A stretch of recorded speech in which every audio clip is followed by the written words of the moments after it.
Many a times in our lives, we go through certain moments when we experience frustration, anxiety, depression, anger, and do not know the real reasons behind them. Without knowing the real reasons, we try to look for solutions in the outside world. And we get into new relationships, pick up new jobs, earn money, and try out different methods. In spite of that, our loneliness and hurt persists. At times, we are unhappy with the past that makes our present unhappy. We feel that we lost out on certain resources and maybe certain incidents that took place in our life in the past that makes us unhappy. In other words, we can say that our inner child is wounded or neglected. Hi everyone, I'm Kavita Dhillon. Thank you once again for tuning in. Today I'm going to talk about a very important part of ourselves, and that is our inner child. We all were once an impressionable child who had to adapt to its surroundings and find ways to fit in. Ideally, we all had good enough parents who met all our needs in a satisfactory way. But even the most well-being parents make mistakes and leaves the child feeling that his self-worth is conditional upon doing and being what is acceptable and expected of him. Perhaps this resonates well with you, and by now you realize that you have been left with a weakened self-concept, unclear boundaries, and a tendency to wear a mask and take care of everyone else's needs. This is the wounded inner child in you. Now, what is an inner child? An inner child is that part of your mind that stores all the emotional experiences of childhood. Now, even though we are no more a child, we can take it as a lens through which we view our current experiences.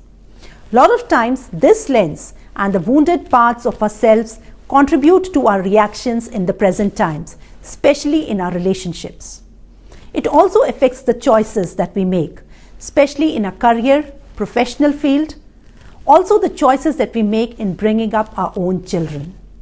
Now, even though we are grown up, these broken parts of ourselves contribute on regular basis in our daily lives. One important thing to understand here is that when we are in a childhood from birth to age 7 to 8 years, we are in an altered state of consciousness.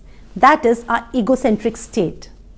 Or we can say that we have an egocentric point of view. Now, what does that mean?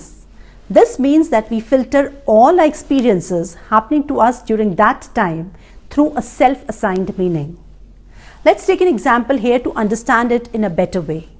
Suppose there is a child who has a working mom who comes back home late in a grumpy mood. The child, being a child, obviously doesn't understand the reason behind her grumpiness. Maybe she has a stressful job. She had a bad day in the office with her boss and colleagues. Maybe she has financial concerns that she's obviously worried about. The child doesn't understand all these reasons and tries to apply instead an egocentric meaning to her grumpiness. He thinks that maybe I'm not worthy enough of my mom's love, or maybe my mom doesn't take care of me enough. And this is the story that he keeps telling himself again and again whenever he sees his mom in a grumpy mood. As I mentioned earlier, we carry these things with us as we grow. So how would this look in adulthood? Quite similar, right? When the child grows and his partner comes back home late in a grumpy mood, he would feed himself by retelling that story. And what would be his reaction? Maybe he starts feeling again that I'm not loved enough by my partner doesn't care for me, which is obviously not the case. And you can well imagine the reaction of the partner as well. So you need to be aware of the difference that the inner child and the wounded part of the inner child is part of ourselves and not ourselves. So you need to understand how you have to respond when you grow up. Childhood experiences of the past can have a destructive effect on the present. Painful experiences and lack of nurturing in dysfunctional families wounds the inner child and contaminates the adult experience.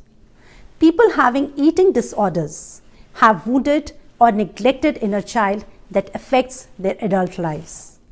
Characteristically, They demonstrate a problem with trust, intimacy, addictive and compulsive behavior amongst others. Early emotional wounds are pervasive, especially if there has been an ongoing physical and emotional trauma.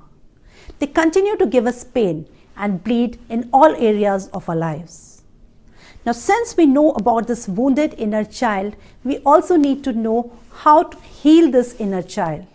In my next video, I will be giving you some simple tips to heal this inner child. So stay tuned until my next video. Thank you very much.